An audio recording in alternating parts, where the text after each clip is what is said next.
Questions or observations?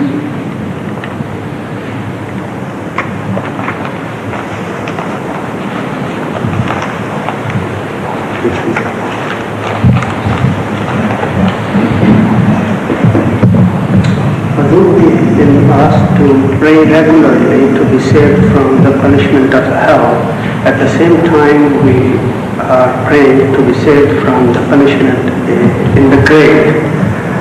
Why is it at two stages at two different places? Does it mean that the grave mentioned here is something other than the material grave where people are being buried? Right. It is so obvious very angry. Ram has spoken on this subject, written on this subject, so has every catechist person. So it should be a common knowledge with every angry that whenever grave is mentioned in context with some punishment or some reward after death, it is not that grave that on this earth, but it is a term of Islam. And this fact is proved from many verses of the Holy Quran and many traditions of the Holy Prophet, that whatever is meant is not this grave, but a different thing. For instance, our Sallallahu Alaihi Wasallam is known to have told us that whenever some person is buried, windows open into his grave. And if he is a pious man, a window from heaven is open, and if he is an evil man, a window from hell is open, and he receives gusts of the respective ages. So obviously, whenever you dig the grave again, or due to some natural calamities, sometimes the grave throws their dead out, and sometimes due to rain, people have to open up and reset things again. So never a window has been witnessed by any man. So Ahlu Sallallahu Alaihi Wasallam could not be wrong. Only the understanding of the people is wrong who take him too literally. So similar evidence is abundant through inference of it, from which we can safely assert that the after death state of the spirit is not a fully developed state. As far as our consciousness is concerned, it could be a state of consciousness as compared to our consciousness. But the ultimate consciousness, the most refined type of consciousness, to which it is heading for an ultimate development, is quite a different phenomenon. You can't even conceive that such a refined consciousness could exist. So that is the difference between the final developed stage of the spirit and the stage where it starts its course of development, that is immediately after that. That period in between is called the period of grave. Now, for instance, the Holy Quran throws light on this subject at different places. Number one, the period of resurrection is, as I have told you earlier, is so far removed from this phase of human life on earth that it could be a billion years or less or more. But it's a very, very large period, big period between us and between the resurrection. And also we find that وَمَا خَلْقُكُمْ وَمَا بَعْثُكُمْ إِلَّا كَنَفْسٍ وَاحِدَةٍ, that your life after death and your raising from the dead will be of exactly the same nature as your first birth. Now, what is the nature of the first birth? The Holy Quran again refers to this phenomena by inviting our attention to the changes which take place within pregnant woman's uterus.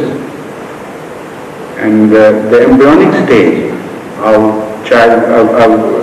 creation is referred to in particular.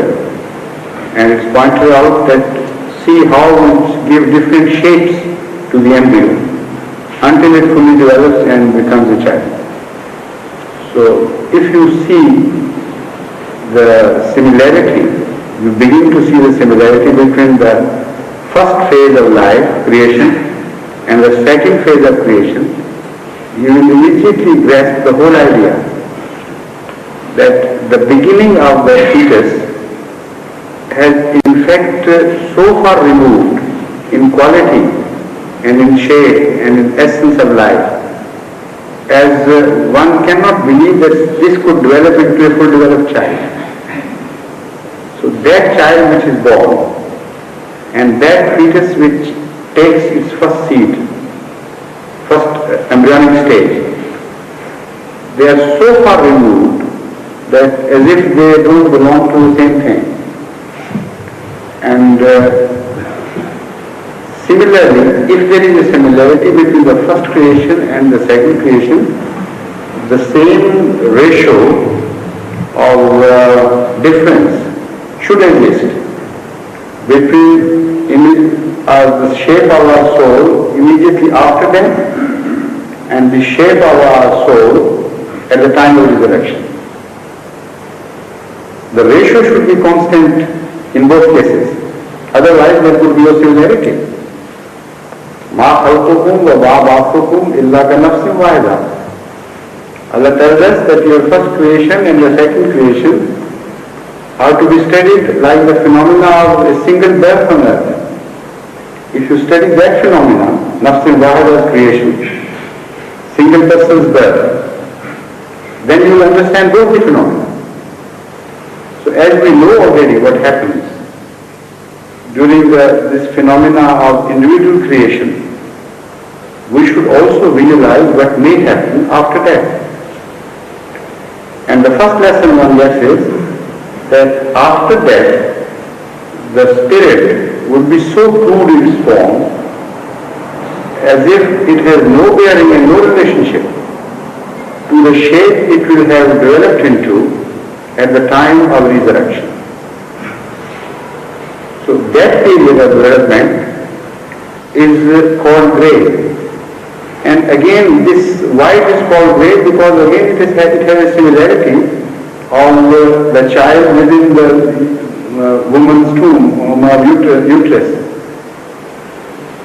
Because it is also like a grave. Everything which is developing in there is developing in layer after layer of pouches, and whatever is imprisoned there is in a state very similar to that which you can visualize would be in a grave. So that similarity continues to hold in every respect. So the period of grave is a very long period of the development of soul until the soul is ready to take a new birth, and that birth would be close to the time of resurrection. And the time of resurrection, I said close, maybe I should have said at the time of resurrection. But that day of resurrection should be conceived as a very big period. People think that everything will happen within the day of which we have here. For billions of people to have been examined and to have been rewarded according to their own actions, that 12-hour day is just not enough. It's enough for God, but not for the people to understand what's happening.